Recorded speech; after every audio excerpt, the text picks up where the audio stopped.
So what challenges does President Zelensky face in leading Ukraine through a very tough winter?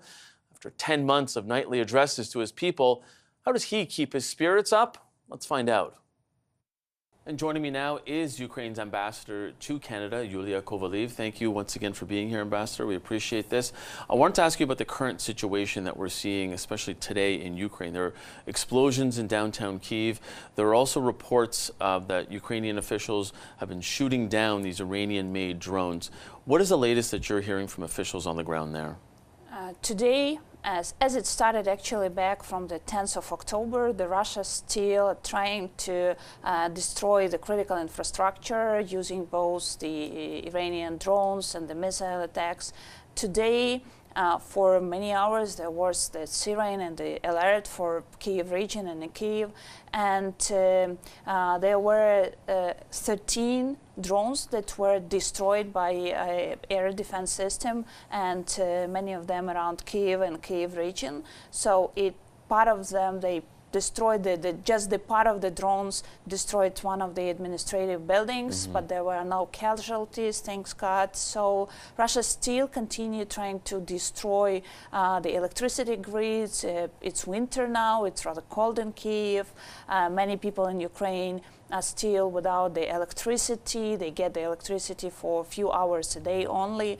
But we're was also with the help of Canada, and we are very grateful for yesterday's announcement of Deputy Prime Minister Chrystia Freeland on the support of Ukraine's ability to rebuild the critical infrastructure and to be able just to provide the basic, essential needs to the people in Ukraine. How important is that help, but also to continue the help militarily, because we are seeing these increased attacks on Kyiv? So I'm sure that help is appreciated, but how important is it for Canada and other allies to continue with the military help? The first and the most crucial thing, I think important for all of the democratic world, is to help Ukraine to win this war.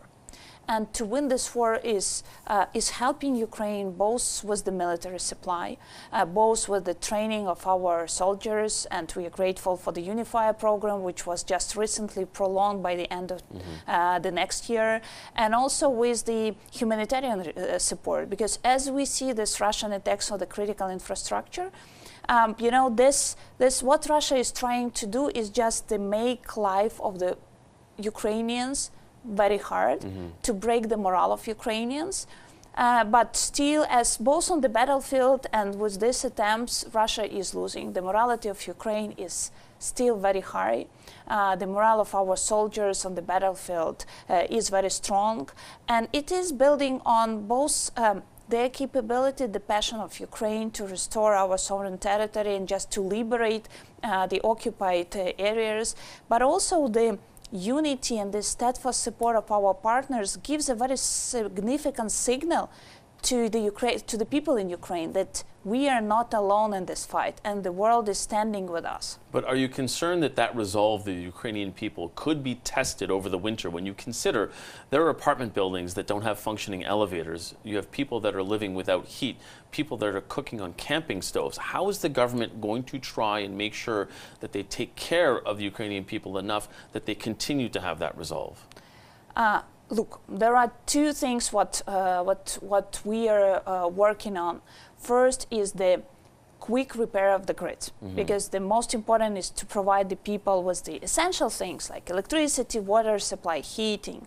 The second important thing what we are working with our partners to get more air defense system, just to protect the critical infrastructure and to avoid the further attacks and the further Russian missiles to hit the grids in Ukraine. But also the government already established throughout all of the territory of Ukraine so-called the resilience hubs, the hubs where people just can come, warm up, get some internet connection, get some, even the simple things to charge the phone. Because for many of the people, it's even not so bad to be without the water, without the electricity, but without the connection, without the access to information. Because when the country is in the war, the most important thing for you is to be informed what is happening and to be in the contact with your beloved ones.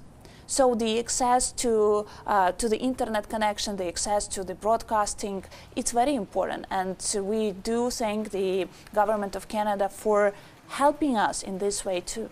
And part of that connection to the people has been Volodymyr Zelensky, who, once again, was named CTV Power Plays one of the Power Players of the Year for this year. I wanted to ask you specifically about President Zelensky, as you're the representative of the government here.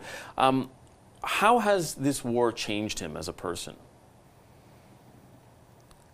I think this war not a bit changed, but it showed to everybody in the world what is Ukraine, what is Ukrainian spirit, and what is the Ukrainian leadership and the leadership of President Zelensky. I think it was very important during the first hours and days of the war when the world was watching what will happen and what will be the Ukrainians' response to this full-scale invasion.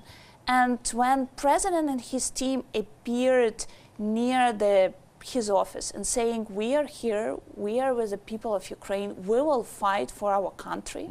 That was both important to the people in Ukraine and also to all of our partners, understanding that Ukrainian democratically elected government is staying and fighting with the people.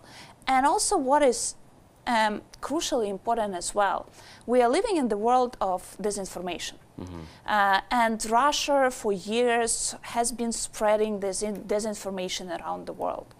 And every day since the invasion started, President Zelensky is addressing to the people of Ukraine.